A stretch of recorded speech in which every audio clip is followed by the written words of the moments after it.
Satu hal krusial dari setup meja kerja itu adalah monitor. Monitor yang punya looks bagus, ukuran yang ideal, dan specsnya yang sesuai sama kebutuhan pasti bikin kalian itu kerja makin nyaman. Satu monitor di belakang ini adalah monitor baru yang so far paling pas secara desain dan kebutuhannya di setup meja kerja Nino editor kita. Kita akan bahas lebih lanjut, so langsung aja masuk ke videonya.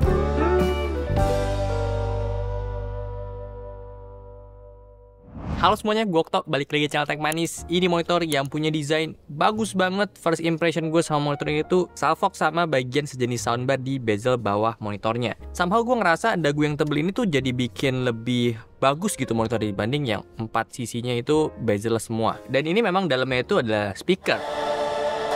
So it's Dawn, the beast. But I couldn't have him thinking I wanted to be there.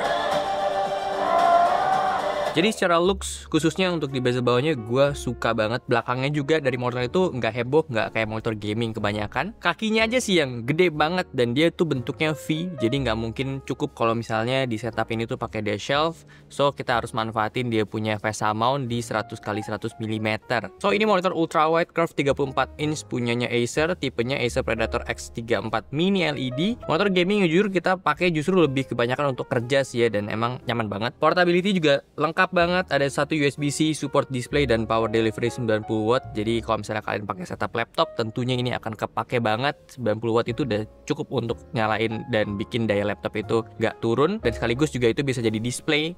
Jadi cuma butuh satu kabel aja itu udah bisa semuanya. Ada 2 HDMI, 1 DP, audio out, USB-A dan USB-B. Untuk resolusi monitor 34 inch ini ada di 3440x1440 atau UWQHD, atau bisa dibilang 2K tapi lebar. Jadi ini komposisi yang pas sih menurut gua, karena 34 itu artinya 27 inch lebar. Jadi pakai 2K pun ini masih aman banget dan ideal banget lah malah. Detailnya dapat, workspace-nya jauh lebih luas, mau bikin multi window pun juga bisa banget. Dan ini jadi hal favorit Nino juga untuk pakai monitor ultrawide, karena dia ngedit timeline itu super lebar. Panel juga ini mantep, pakai mini LED, so nggak shifting kayak monitor VA.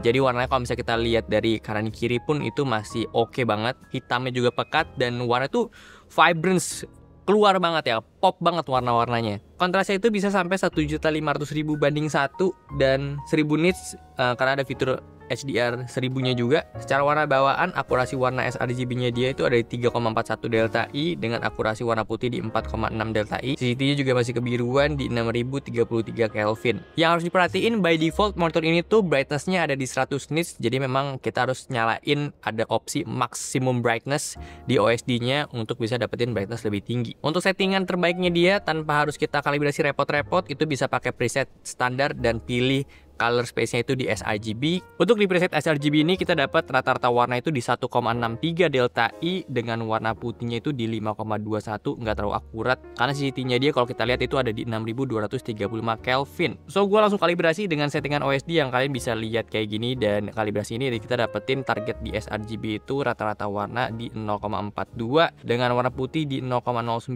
delta I, dan untuk target ke DCI-P3 kita dapat di 0,77 delta I untuk akurasi warna rata-ratanya. Untuk gamut kita dapat di 99,9% sRGB, 96,5% Adobe RGB, dan 93,3% DCI-P3. So untuk kualitas panel dari motor ini tuh emang bagus banget ya, gamutnya tuh super luas, dan kita juga harus targetin sesuai sama kebutuhannya.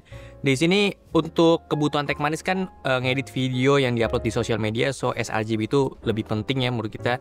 Tapi memang dengan warna yang dia punya tuh kayak banget, super vibrance. Jadi warna merahnya juga kita ngelihatnya ngepop banget, dan itu jadi sedikit ada kendala sih ya, kita harus agak trust issue gitu loh kalau misalnya mau ngelihat warna yang bagus itu kayak gimana. Karena kalau misalnya kita habis ngedit video terus ngelihat hasil gradingannya itu kita harus cocokin dulu sama warna di HP gitu, enak atau enggak. Padahal by data sebenarnya ini monitor udah oke banget. Jadi saran gue kalau misalnya emang kalian itu fokus mau untuk kebutuhan editing dan profesional, pakai monitor itu tuh harus dikalibrasi sih biar warna itu jauh lebih sesuai sama yang kita butuhin. Yang seru itu untuk kebutuhan gaming casual dari monitor ini, karena ya itu warnanya tuh bagus banget, terus resolusinya juga dia udah 2K, so tajam untuk gambarnya dan luas, jadi kasih experience yang tuh megah banget kalau misalnya kita mainnya gamenya itu lebih ke yang santai, AAA gitu. Untuk kebutuhan gaming kompetitif FPS nggak semua orang cocok gue yakin, karena mostly orang tuh pilihnya 24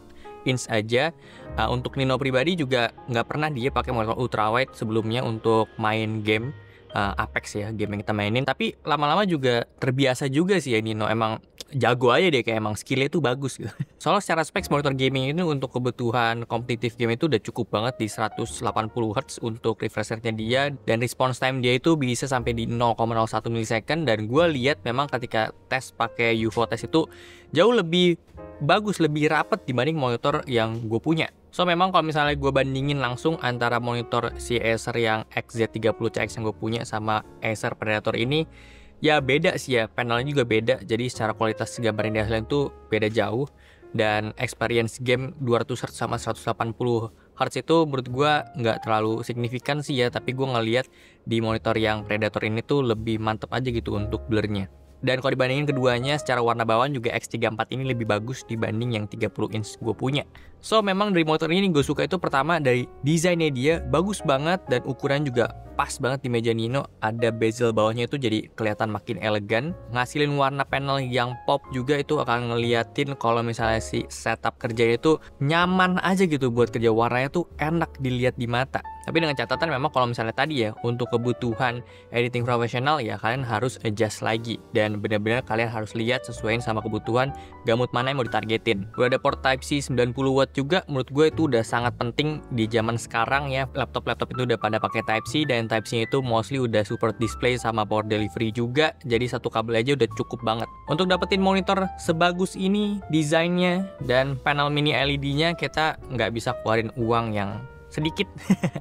Monitor ini tuh ada di 14 jutaan, tapi Acer juga udah kasih garansi 3 tahun yang lengkap banget. 3 tahun spare part, 3 tahun service, dan 3 tahun panel plus 1 tahun accidental protection.